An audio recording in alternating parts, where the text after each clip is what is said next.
Welcome back to Crypto Riches with me, Delshad. Here, we dive into everything crypto, finance, and the future of money. Today, we're answering a big question. Will cryptocurrency ever replace fiat money? Let's explore the history, features, and the differences between these two forms of currency. Stay till the end because I really do want to know your thoughts in the comments.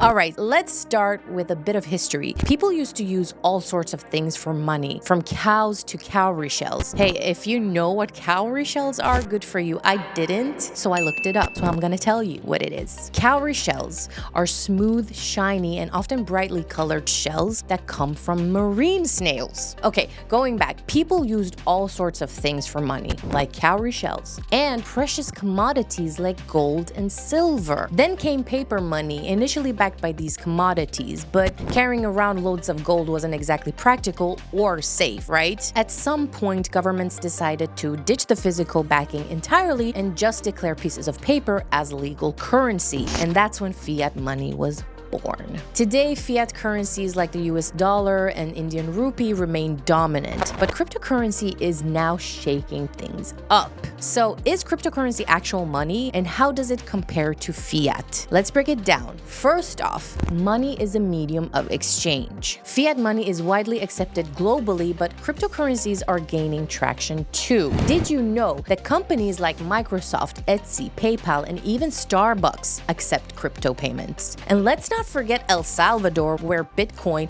is a legal currency. Good for you, El Salvador.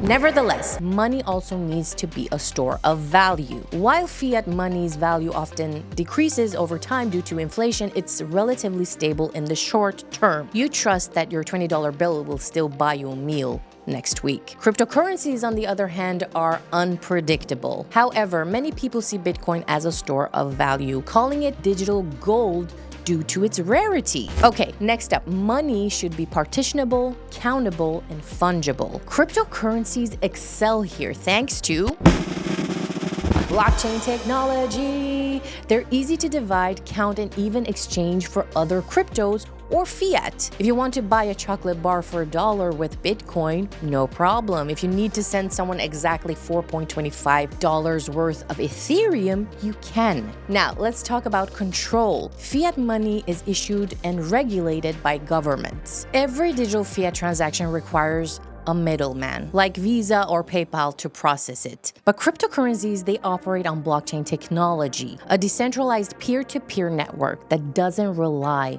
on a central authority. Transactions are transparent, verifiable, and don't need middlemen. So let's go back and answer the big question. Will crypto replace fiat? Honestly, the reality of crypto fully replacing fiat is still a distant vision. Fiat money remains the backbone of global economies, primarily because of its stability and government backing. Think about it. Most of the world's financial systems, loans, and even global trade rely on fiat currencies. With that said, we can't ignore the growing role of cryptocurrencies. Businesses adopting crypto for payments, governments experimenting with central bank digital currencies, and the increasing interest from the younger tech-savvy generation, they all show that the financial landscape is evolving. Maybe it's not about replacing fiat entirely, but rather integrating crypto in our existing systems. Picture a future where you can pay for coffee in Bitcoin, save in fiat for stability, and invest in crypto for growth. It's not about one replacing the other, but about coexisting in a hybrid financial world. So what do you guys think? Is crypto the future of money, or is fiat here to stay for the long haul? If you found this video helpful, don't forget to like, subscribe, and hit that bell icon for more content like this. Let me know your thoughts in the comments below, and as always, may your wallets be full and your trades be smooth. See you in the next video. Have a good one.